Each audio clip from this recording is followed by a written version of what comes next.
In this video, we talk about outreach of influencers, businesses. What's the best way to do that? What are the best converting subject lines? What are the creative ways you could outreach businesses?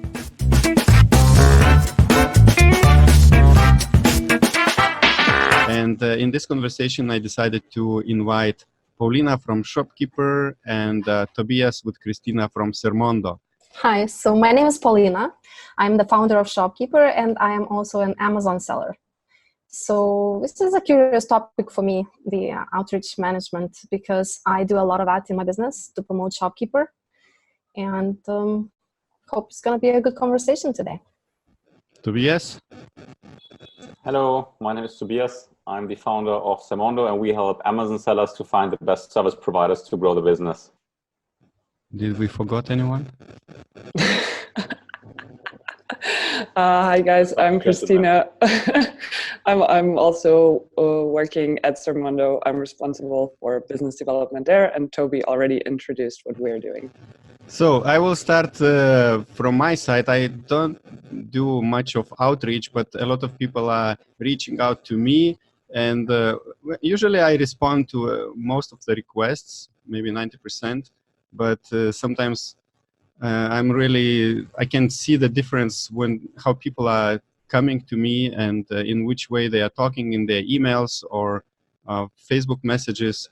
And you guys working on your own outreach, and you are trying to get attention of other influencers or companies, and in this way you connect to them. So Tobias, I know you 1 year ago started to contact different companies to make them to attract them to the Sermondo, right? Which is the database of Amazon seller service providers, right? Yeah, so when we started out to build our directory, it was very hard to reach out to people because since it was an empty directory, like nobody was interested. I mean, the question was, why should they be on there if there's no traffic yet for them? And so the first few service providers were the hardest to convince to sign up. And in these cases, you really need to learn more about the craftsmanship of reaching out to people. And that was the first touch point for me with this topic in general. And I really learned that there's a huge difference between like small tweaks in one sentence that can make a huge difference and can really make the difference if they would say, wow, this is a spam or something, or they say, wow, this sounds interesting. And just my kind of key learning was that it's very hard to keep the outreach mail short at the same time, while still trying to describe what you're doing and describe that you're delivering content, and that you're not only focused on your own benefits, that you're more like offering benefits to the people that you're reaching out to. And you mean that in the process you learned some strategies how to craft this email in a better way. Can you just tell us what are these 2 sentences, magic sentences we can send to influencers? Okay, so unfortunately it's not that easy. There is no rule. There are only a few best practices on how to form these sentences, and I think it's important that you always focus everything on the benefit for the people that you're reaching out to. And it's very hard because at the same time you want to kind of communicate what you're doing and what your company is doing and what your goal is, but you really have to slow down talking too much about, hey, it's my name is this and that, and we're doing this and that. If you start like this, they're already not interested anymore very often. So and also these cold outreach emails, especially if you don't have any data of the people that you're reaching out to. I mean, there's a difference if you're speaking like, hi, and then you fill in the name. I see that you're doing, and then you have another blank where you're putting in like the position of the person that you're reaching out to. And then you need to have immediately the point where you tell them what's in for them, because otherwise they won't be interested anymore, because they experienced business people, especially nowadays, they're very good at they will smell from miles away if like someone is reaching out for them, because they're only there for their own interests. So it's very hard to make clear very, very quick that that there's something in for them. Yeah, that's true. And I'm getting sometimes emails, very long emails, and the company is just talking how great, how big they are, and how much affiliate commission they could pay me if I promote them. And that's one great example. They don't understand that maybe I'm getting such email every week once, so I couldn't really promote 50 different companies with their great commissions. And Paulina, can you tell a little bit from your experience? I know you are reaching out to different Amazon industry influencers, right? And I don't know if you want to tell why you are reaching out to them, but maybe you can share your experience. So I've decided that this, it's just most companies in our niche, in Amazon software niche, they are doing outreach of some kind. Some people a little bit, some people a lot. So we are doing it as well. So the goal of it is to do usually cross promotions of some sort. So either you record a video with someone together, or they publish it on their YouTube channel, you publish it on yours, you know, all kinds of cross promotions. So to get them to even be convinced to even read your email when they don't know who you are and they've never heard of you, and you know you are in this big list of other emails getting lost there. The one thing that worked for me and that most people are afraid to try is to not be so serious. And this is that many people in their businesses are trying to be, well, I am in business, so I'm going to be serious because this is a serious business. And then their email sounds very dry, very formal, very corporate. And that email just so easy to discard. You know, we are from the leading industry, you know, and you just read 3 words, you already delete it. So instead, I always try to be completely informal, but not to the vulgar level. You know, there's informal and there is too informal, right? So you have to know the difference. In business, there is a difference. So don't go to completely friends level, but try to be informal. For example, my subject line would say, let's do a video together. Everything with small caps, right? So I'm not using capitals, like I'm not saying video suggestion for company X, you know, I'm just saying, let's do a video together. And that is very informal, but still, you know, formal enough what company could say. And then inside the email, so it depends what I am asking for. You know, sometimes I could ask for this. Sometimes I want to post them on my resources page. Sometimes I would like to do some other kind of collaboration. You know, there are, on my list, there are 18 types of different collaborations that I could have with each of those influencers, you know, where I bring value and they bring value as well. So out of these 18 different things, I have 18 different ways to approach them. So going back to being not so serious, you could also in the text, when you're talking about them, you could describe them informally and don't start talking about yourself in big paragraphs. Very often, I don't even mention nothing about myself. The whole 3 paragraphs are only about them.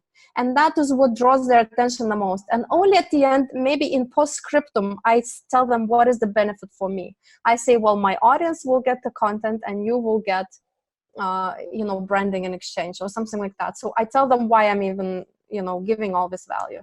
But basically, all the 3 paragraphs is about them. For example, first paragraph.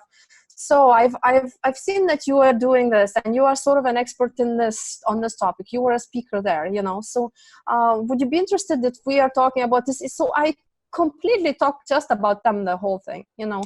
And then I list some benefits. If you do this with me, you are going to get this. You're going to be more famous. You're going to be whatever I feel that they will convert on. So basically, the 3 rules is all about them. A little bit informal, including the subject line, you know, that would not be too formal something, and that will make them open and read it. Also, when you have the 3 paragraphs, always make the most important information in the first 4 words. First 4 words of each paragraph is what most people skim, you know. I just skim beginning of paragraph, discard it. If you're saying there, you know, we are the leading edge company in the marketing industry of, whatever off, I'm not even reading anymore. So put whatever industry you're in the first keywords, you know, so that people actually would know what you're saying. And then tell very exactly what you want in the last paragraph. So your call to action should be the ending sentence there. So for example, I like to use questions as a last sentence, or my Calendly link, you know, some sort of action item, not like what do you think we collaborate? And then that's it. You should give them something what they can do next. Don't give them a job to sit and think, oh, how we should collaborate with this guy. Give them exact action item that they could act on. Schedule a call, you know, or tell me yes or no on this, or which topic you want to talk about, or whatever you are asking them to do. Usually if you're an e-commerce seller and you have a Shopify website and you do outreach for influencers, for example, to promote your product. So let's say you're selling perfume and you want influencers to, you know, to show that perfume in the video review. So also give them an action item in the last sentence. It's always very important. Tell them exactly what you want from them, you know. Don't just say, oh, we have a school product, an affiliate program. Are you interested? Like, this is not good enough. You have to give them next action step, you know. So please send me your address so I can send you, you know, or give me something like that kind of thing. So these things work. Talking about email outreach, very often when I get such email, people say, oh, I love what you work and I really enjoyed your videos.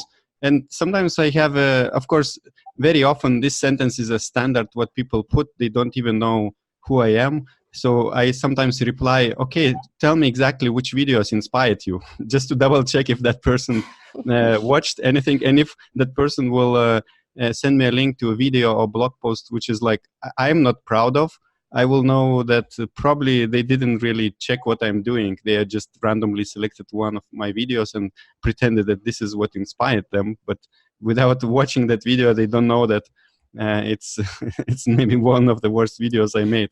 So, Kristina, you don't do email outreach. You do on LinkedIn, right? Yeah, it depends actually. And I also want to agree with Paulina that you have to be a little informal with some people, but I would say it really depends on the category, also the way you outreach, because there are firms that are, especially like in the finance or legal sector, that are very conservative with their reaching out and which kind of emails they read. So if I try to them, I use emails because they're more used to it and they trust emails more.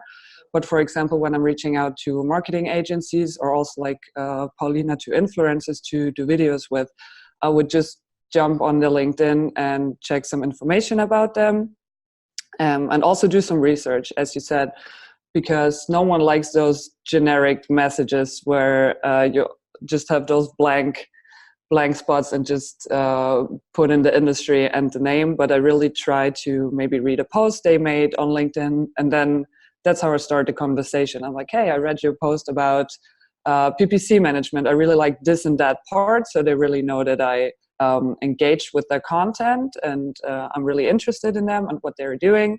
This is what I usually put first. Then they reply, thank you so much, nice to connect, whatever. And then I'm like, hey, I have an idea how we can collaborate or how we can help you get more clients for your business.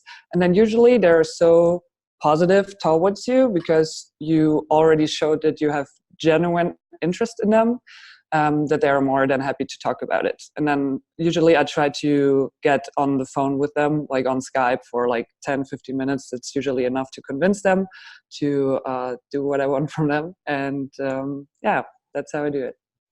Actually, I remember that I also was outreaching different speakers and influencers in the industry when I was creating virtual summits in the past. And of course, I wanted to draw attention of bigger names to bring them to my virtual summit. And what worked quite well is recording personalized videos for each of these people I want to attract. So basically, of course, I had to research for their email addresses, and then I record the video, which is maximum 2 minutes, maybe 1.5 minutes. And I invite that person mentioning his or her name, and I say, I connect a little bit with that person, saying that maybe I followed him and I mentioned maybe some of his work or her work. And then I say it would be a great addition if they could share their expertise with their audience. And there would be, of course, an exposure for them. And with this video, I got feedback from these influencers that that's why they responded to me, just because I think the subject was saying, personal invitation, and then in the parentheses I put video. So they were like, okay, in the subject it says personal invitation and video. So, and when they open, there is a screenshot of me talking, and then when they click on the YouTube link, it's an unlisted video, and in the title of the video is their name, invitation for this and this name. And when they start listening, they hear their name. So some people do this kind of video outreach. Let's say they record the core message, and then or they even just record general message for everyone without personalizing, or sometimes they record the middle of the message and then they record the name, mentioning of the name at the beginning, and then they cut the video. But I think it should be like one short video so that people see that you took action. And what I do more, I go outside and record video outside, not inside the house, because like this in front of the webcam, it's very easy to record for anyone. But one person, in my imagination, one person sees that I recorded a video outside, maybe even in the place where there are a lot of people passing by, you can see that person went out of the box and created this video and sent to you. So this is my tip. Of course, we're all talking about this influencer outreach. It's all good for any kind of entrepreneurs, but also for Amazon sellers which want to maybe offer their product to different YouTube or bloggers, YouTubers or bloggers. So I think this is... Right. Yeah. No, Augustas, you mentioned the video, personalized video for each, but I think that is very, very time consuming to make those. I have the service I just opened up on my browser. I want to show you. I haven't used the service, but it's called Limblist, and basically it says send cold emails that get replies. So that's exactly what they do. You sort of create a template like that, and then it puts in the person's name, so it looks like this, you know, Bonjour Tina from Stripe, and that is like a personalized picture that they sent. But I have seen other services online as well which they do videos that are personalized. So somebody is holding like a cup, and then it says Starbucks, and then there's Augusta's name here, you know, and then you're passing by a banner and something else. So there are companies which actually do mass production of videos like that. You just provide them an Excel sheet, and they produce many videos for you that you can use in your emails. So, you know, if you want to have your open rates really high, I think that's the way to go. Video I guess there are different stages of personalization, because Augustas really put a ton of effort in, and maybe those influencers who are like really hard to get in contact with, they really like appreciated that he went he walked this extra mile. So I think if for this method, if you really want to reach out to a few people who are like super famous and where you're like don't even get a reply normally, or you wouldn't even expect to get a reply from them, in these cases it maybe makes sense to really like put in this effort. But yeah, it might be really hard to scale this if you want to reach out to 1,000 people. So your approach might be something in between, like something in between plain email and this very personalized email. But already it might be a great opportunity, like to get their attention at least. Yeah, talking about this mass production of personalized videos, once I subscribed to a virtual summit about 3 years ago, and it was in a different fitness industry, and I am not interested in fitness, but I wanted to see how they do their virtual summit. And after like 2 weeks before the event, I received an email from them with a screenshot of a guy having my name written by hand on the whiteboard. And then I clicked, and it was written, it's a video. I clicked, I couldn't believe that they made a video just for me. And in the video, the guy said my name, and he wrote my name on the whiteboard. And when I reached out to them to ask what they were doing, and they said, indeed, they had like 1,500 subscribers. There were 3 guys doing this, so they split like 400 or 500 videos each, and they recorded but they recorded in front of the camera. So, you know, before they each shot, they would change the whiteboard, the name on the whiteboard, and record a quick like 1-minute video, which they talk the same to everyone, but they mentioned the name. It was very powerful, but in that case, I don't think it was useful for them, because we were like free subscribers. And the end product was quite cheap, maybe $70 or $80. So they put a lot of effort into that. But it's difficult to scale with videos. What about subject lines? I just talked recently to Hanson Wu from Feedback Quiz, and he is running email marketing software for Amazon sellers, and he has a lot of data of what subject lines get the highest open rates, and he told me a few of these subject lines, and he said mostly, yes, it's the informal ones that get the open rates the highest. So above 50-60% he's getting. So for example, one that works is all lowercase, question about company X. So, whatever the company you are on, question about Sermondo, and then it gets you to open it, right?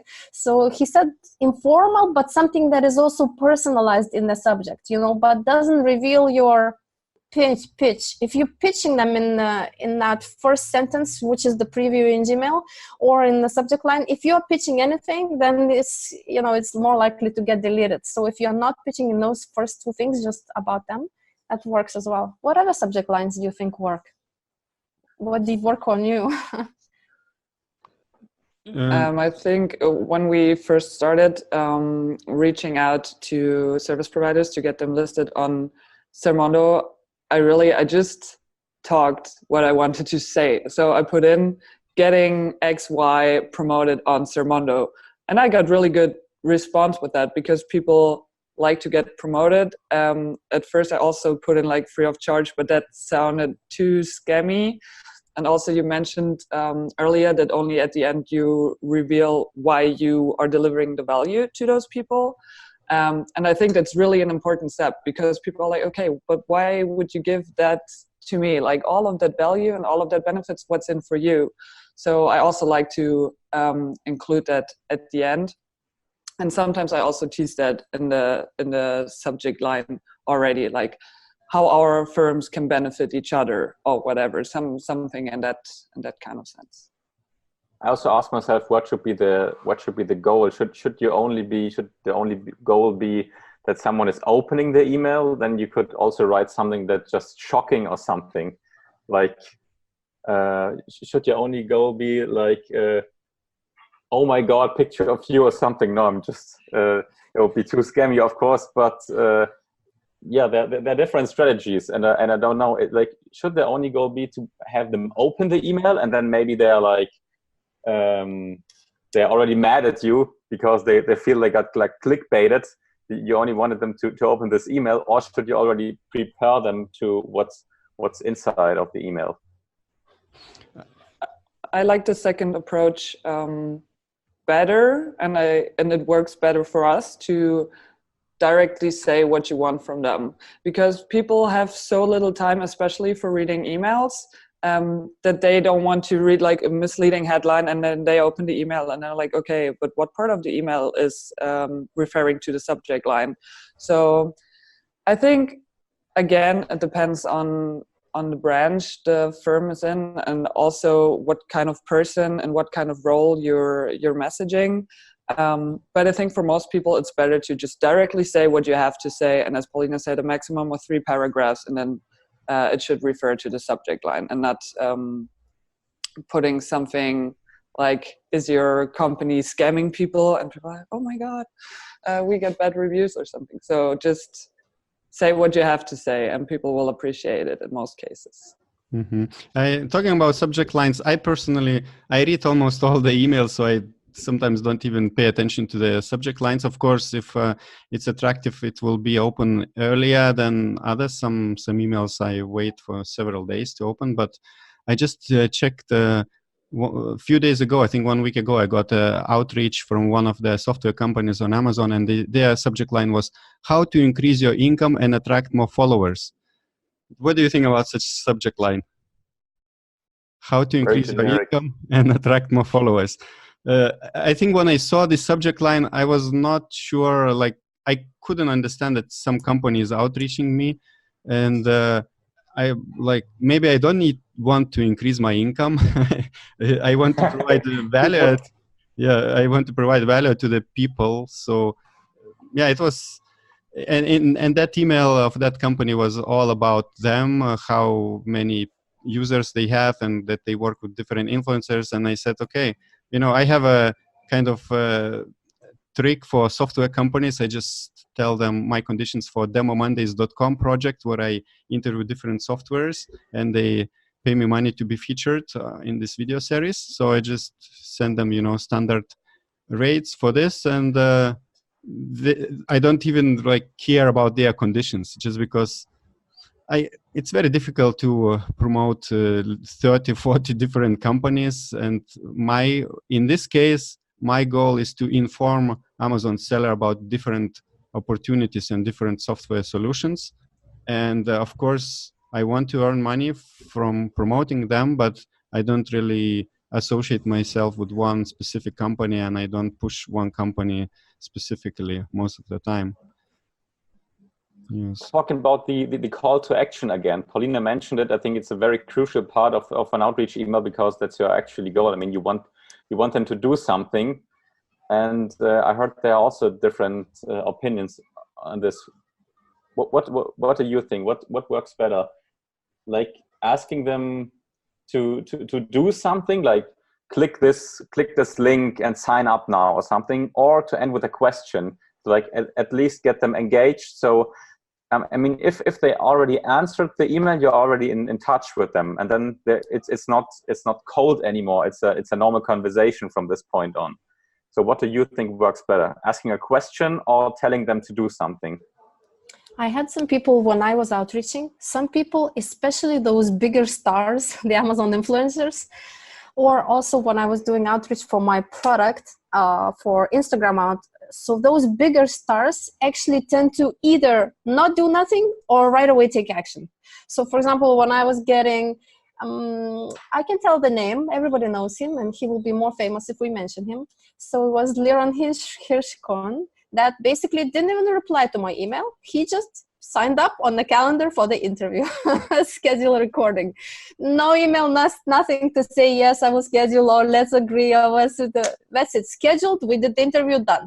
So there are people that take action right away without you even asking them. It's very personal, if you just try one approach all the time, you will get only a certain group of people converting on your action, And then you should keep switching up your tactics all the time. Don't stick like 1 year with the same tactic, I think in the end, people buy from people. That's the key thing in any cold outreach. And you can't, like, after first cold outreach, next time you say, hey, did you get my email? And one more week later, just What's checking in. What is this? Like, I don't know who you are, just get out, and then I click spam on the third one. So basically, people buy from people. So try to know me somehow, or find some touch points where we can actually interact, either get an introduction from someone, or find some common point or something, send a video of them saying something comparing to what you said. I don't know, invent whatever creative ways. Just people don't buy from anonymous companies, they buy from other people. So it's nice, even if you're cold outreaching to me today, next time you send me something else interesting, next time again, I'm getting warmed up to you now, and eventually I see you there on Facebook, on YouTube, and then I will know, oh, this guy, okay, maybe he's interesting, so just keep creating new and interesting ways, and keep changing up things. I think that's what works best. I was also thinking from a perspective of these companies which are coming to me, let's say if it's a software company, it's clear what I can offer. I can offer to make a demo of their product. But when it is about services, and these companies, when they send an email to me, now I realize that they are very proud of their product, of their service, what they do. They are very confident, and they just want to be known. And maybe I didn't think about this before, but they forget, of course, that they don't realize that I have many of such emails. I'm receiving a lot of such requests, let's say. Well, not every day, but let's say a couple per week or one per week. But on their side, they are really proud of that. And for me, as a person who has audience, I really would like to serve them. So, of course, with some of them, in that case, I'm choosing maybe to work or not with them about when I see their creativity in the email outreach or in the message outreach or whatever they did. But the more creative they are, the probably more likely I will oh, wow, it's a creative. approach. Let's do something together. And if it's just a standard plain text inviting to earn money from their promoting their services, I would love to promote them, but it's not very, doesn't sound creative. Yeah, now I created argument that it should be creative in order to get to draw my attention. I have a question to you guys. What do you think about emojis?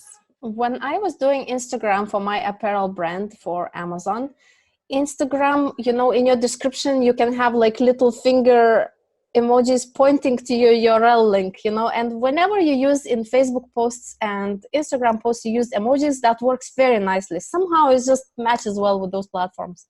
What do you think about email subject? What about these emojis or even GIF images in the email? What's your opinion? I wouldn't use it in emails. I think, as you said, I think it's good for social platforms, but also I think LinkedIn and Facebook are pretty different, even though those are both social platforms. But on LinkedIn, you have to be really, you have to really spare with emojis. Maybe once in a while, put one there. I did it a lot in the beginning, but I got some feedback that it kind of seems unprofessional if you put emojis in your messages or even on your profile. So I decided to turn it off, and my response rate got much better because I think it has like the scammy touch. Also in emails, because it's more like a conventional way to outreach to someone. So it really seems like some sort of advertising, I think, because all of those advertising newsletters you subscribe to from online shops or whatever, they always use emojis. It's like, oh, get 30% off. And then it's like 20 flame emojis. And you're so used to this being like, okay, someone wants to sell me something that I actually don't need, that I think that you connect that with a bad feeling. But on Facebook, I think it can work pretty well. But also don't overuse it. Maybe a smiley here and then. I don't know, if you sell umbrellas, use an umbrella emoji, whatever, something that just suits your message, but don't overdo it. That would be my advice. I would agree. Yes, it also depends on the audience that you want to reach out to. I guess there are a few people who would really say they don't want to work with people who use emojis because it's unprofessional, while maybe young people don't even think about like what's the difference if they use emojis or not, or they get even attracted by that. Like when I'm looking now at my inbox of my business email, I don't have any emojis shown up in the subject lines. So that means if I would receive now emoji, and sometimes I receive emoji in the subject line, and usually it's a newsletter of one of the software companies or services. And it triggers me, but as Kristina said, for me it's okay. It's like more a childish way, like for me to put an emoji, I would need like extra 30 seconds to find the way how to do it. And I would think like, why that person wasted time? If it would be a personal outreach email to me with emojis, I would think, oh man, this guy like spent so much time on on creating this email with emojis instead of like doing useful stuff. Can I say one more thing about the GIFs? I think GIFs can work really, really well also with influential people where you might be scared to reach out to them because you're like, oh, they have so much reach, they have so many followers, I don't know what to say to them. But as I said, when you stalk a little on their LinkedIn profile, you can see pretty quickly how they're engaging with their audience. And there are a lot of people on LinkedIn that like to share GIFs or comment GIFs. So you know that, I don't know, maybe they like memes or whatever, you know, that they're just humorous person. So if you reach out to them, sometimes you can include them and then they think you're funny and then you just kind of start a casual conversation and it doesn't really feel like a sales talk or trying to convince them of something, but they then want to do something with you because you already have that positive connection. But really watch out. Some people don't like it at all. I experienced that too. They're like, what is this? And then you're like, oh yeah, sorry, I thought it's funny. And then they don't think it's funny. So really do your homework and research your profiles a little. That's what LinkedIn is for. You know, basically after the emailing, there is something that you sometimes get to the wall and you cannot get to the person, you know, and it's possible that that person simply doesn't respond on that channel very well. Sometimes people have inboxes and they don't have inbox zero policy, so we have hundreds of emails accumulated and you are just being pushed down whenever you email them. They don't get to it very quickly. So it's a good idea, once you send like 3 tries to that person, to maybe switch the channel, you know, maybe something like Kristina is doing, do LinkedIn outreach, you know, and then try something else on LinkedIn, maybe on Facebook page that they have, or something like that. So try just different channels to reach the same person. Sometimes they read their own comments, you know, if they're a small solopreneur, they read comments on their YouTube videos, right? So reply with something interesting, and don't spam it, of course, but just, you know, make it really unique, interesting, nothing they've seen before, let's say, not too out of the box so that they think, who is this crazy guy? Not like that, but something, for example, on LinkedIn, I keep getting people requests to accept my connection. I accept them, and right away they paste me something copy pasted. So thank you for accepting my invitation. Now we are this is this, that, we are doing that, we are, are you interested? You know, something like that for like, I don't know, 200 words. I always just close these messages, and I don't know, so do something different, and you will not be one of those people who are sending just copy-pasted text, and you will definitely stand out right away, you know. Send them, for example, I can share a trick that I've done. So there was this guy who had his bad LinkedIn header picture, and I basically photoshopped a good LinkedIn header picture with him being a speaker at some conference, and, you know, there, and then it all looks like his own LinkedIn profile. Just basically went in and edited code on HTML and posted him that image. He said, hey, that would look so much better, you know. And he said, oh, criticizing already, and then something like that, you know. So it started the conversation. So don't be afraid to reach out. Well, again, like Kristina said, it depends what type of people you're reaching out. If it's the legal departments of big companies, be more serious, you know. But I am reaching out to solopreneurs or small influencers, you know, mini micro influencers. They're on their own. They're normal people. They're not so corporate. So choose your wording and language in whoever you're talking to, and that will work the best, I think. What I also realized that we say, oh, don't be like everyone else, but on the other hand, these people, these companies don't really know how everybody is approaching influencers. So basically, maybe the first thought which is coming, like, oh, I will write an email and offer affiliate commission to an influencer. Maybe you have to skip the first thought and the first, second, the third thought, and take the fourth creative approach, because so maybe in this way you can filter out these usual ways how people think they have to reach out to influencers. I wanted to say something about reaching out to the same person on different platforms. I think you can do that, but it should be a maximum of 2 ways of contacting them, because otherwise they can feel like cornered, like they can't escape you. Sometimes people are just busy, like they like your idea, but they don't have the time to respond, and then they read your email first and maybe think, okay, I will reply tomorrow, and then they get a Facebook message and a LinkedIn message, and they're like, okay, what is happening? Why is this happening? And then they kind of have this negative feeling towards you. So I would say maybe reach out by email, wait 3 days. If they don't reply, maybe message them on LinkedIn, like, hey, I sent you an email 3 days ago. I don't know if you saw it. I thought I'd reach out again on LinkedIn to talk about X, Y. But don't try too many different platforms, because I think that would be too, they feel cornered.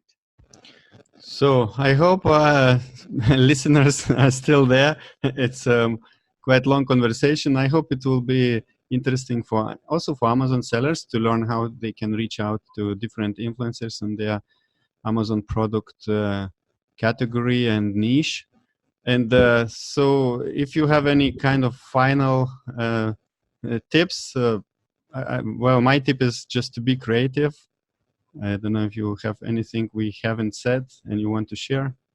My tip is people buy from people. I already said it, but that's the most important one.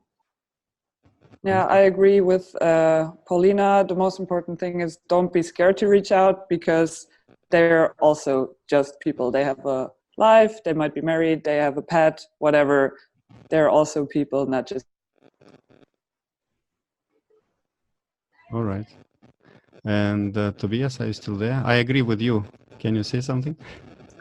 Yeah, so my final advice would also be to write the email in the same way like you would sell something to a person that you would meet like in real life.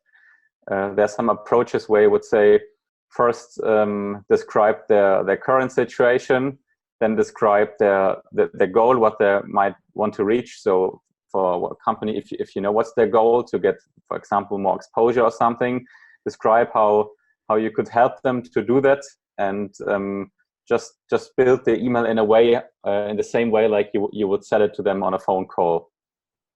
And my tip would be use video. I like videos, so if you would send me or I think if you send a video to an influencer, it's powerful because person doesn't only see how you write, how you talk, but also they see your personality, and maybe they resonate immediately with, or maybe you're a beautiful lady. So yeah.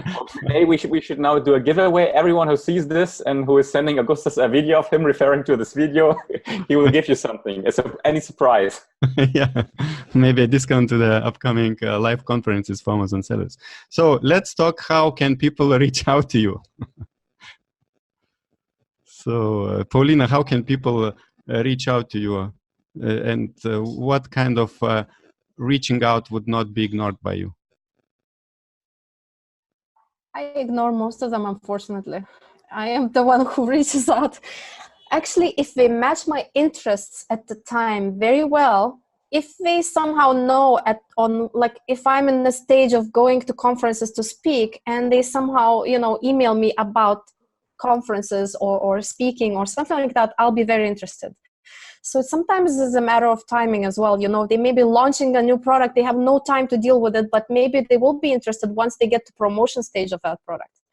So sometimes the little bit insider information helps. So I guess I always respond to those who match my current state very well. So I like when they email again, maybe 6 months later and again 6 months later, because I am always in a different stage on my business. So that's what works best, the timing, if they match it nicely. So how can people find you? So basically they cannot contact you if they liked what you said. They can't, no, yeah. Actually, no. No. I am a founder of shopkeeper.com, so I write a blog there. You can just go shopkeeper.com/blog, and at the bottom of each article there are links for LinkedIn and email, and you can contact me anytime. Just be creative in the way you do it, and I will reply. And Tobias and Kristina, you run Sermondo. So for Amazon service providers who are listening this and want to reach out to all of us and to Sermondo, well, Sermondo will be open to any kind of services, right? Can you tell a little bit about Sermondo?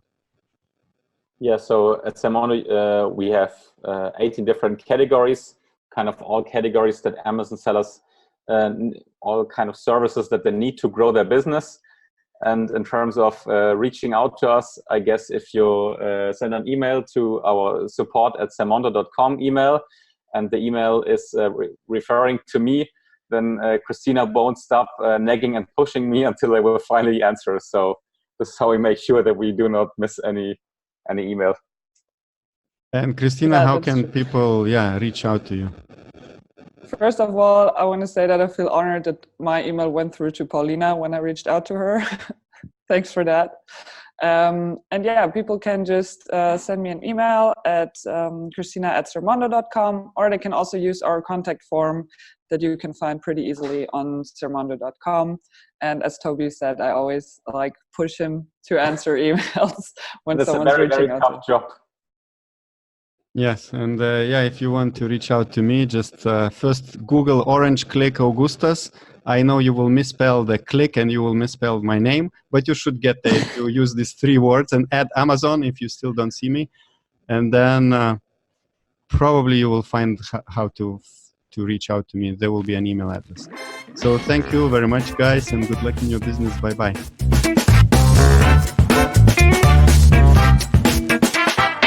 I hope this video gave you some information how you could be more creative in outreaching the influencers in your niche. Let's say if you're selling Amazon products in certain niche and you would like to reach out to different YouTubers or bloggers, or if you are an Amazon service provider and you would like to outreach to different people who have audiences.